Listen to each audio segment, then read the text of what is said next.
Supreme court के फैसले के बाद से देश में SC/ST आरक्षण पर सियासत तेज है।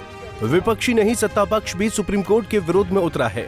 दलित राजनीति की अलमदार पार्टियां इस मामले में केंद्र सरकार पर संसद में अध्यादेश लाने का दबाव बना रही हैं।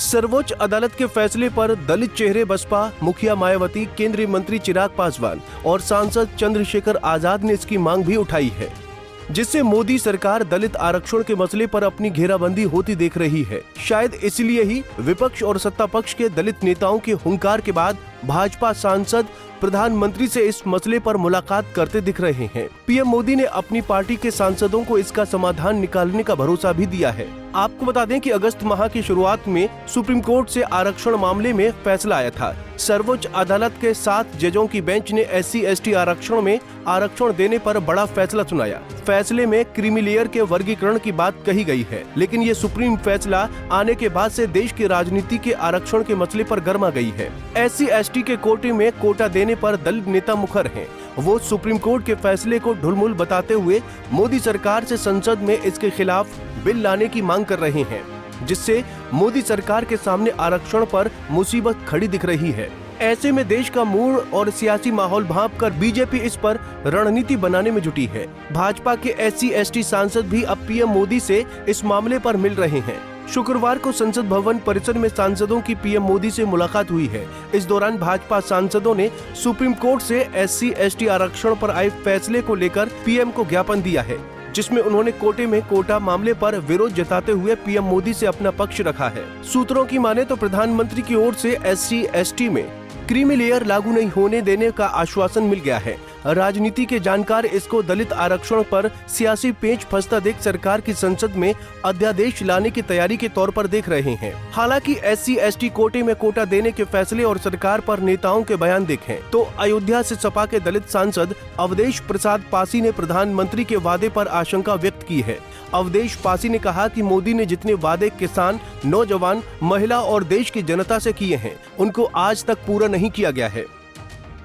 देखिए, प्रधानमंत्री ने तो देश के सामने, देश के नौजवानों के सामने, जो नौजवान हमारे देश की दौलत है, किसी देश की दौलत सोना चांदी हीरा जवाहरात नहीं होता है, देश के नौजवान युवा होते हैं।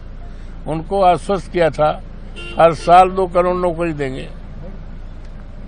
ये कहा था 100 दिन में महंगाई दूर करेंगे।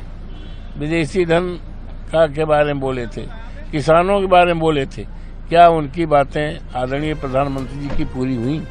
वहीं बसपा मुखिया मायावती भी मोदी सरकार की नीयत पर सवाल उठा चुकी हैं। मोदी सरकार के मंत्री चिराग पासवान ने सुप्रीम कोर्ट में पुनर्विचार याचिका दायर करने की बात कही है, जबकि भीम आर्मी चीफ सांसद चंद्रशेखर आजाद ने इस फैसले को दलितों की आवाज उठाने वालों को कमजोर करने की साजिश करार दिया है। दरअसल सर्वोच्च अदालत से दलित कोटे में कोटा का फैसला आने के बाद से भाजपा उसे अपने हिसाब से तोलने में लगी थी। इसीलिए देश की सत्तारूढ़ पार्टी इस पर अभी तक कुछ भी खुलकर नहीं बोल रही थी, क्योंकि इस पर फायदे और नुकसान का गुणा भाग उसके द्वारा किया जा रहा था।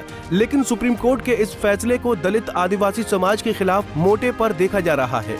इसीलिए दलित आधारित राजनीति करने वाली मायावती, चिराग पासवान और चंद्रशेखर आजाद ने इस फैसले के खिलाफ बिगुल बजाया, जिससे भाजपा को इसके भविष्य में नुकसान का अंदेशा नजर आया। शायद उसी को देखते हुए शुक्रवार को बीजेपी ने अपने करीब 100 सांसदों का एक प्रतिनिधिमंडल प्रधानमंत्री मोदी से मुलाकात को भेजा, जिसमें राज्यसभा और लोकसभा दोनों सदनों के दलित सांसदों की अधिकतम संख्या रही।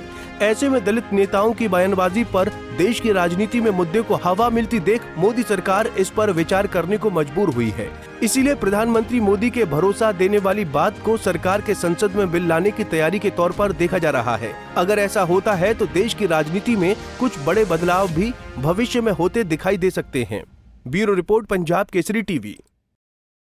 हमसे जुड़े रहने के लिए हमारे YouTube चैनल को सब्सक्राइब करें और नई वीडियो की नोटिफिकेशन के लिए बेल आइकॉन को दबाएं।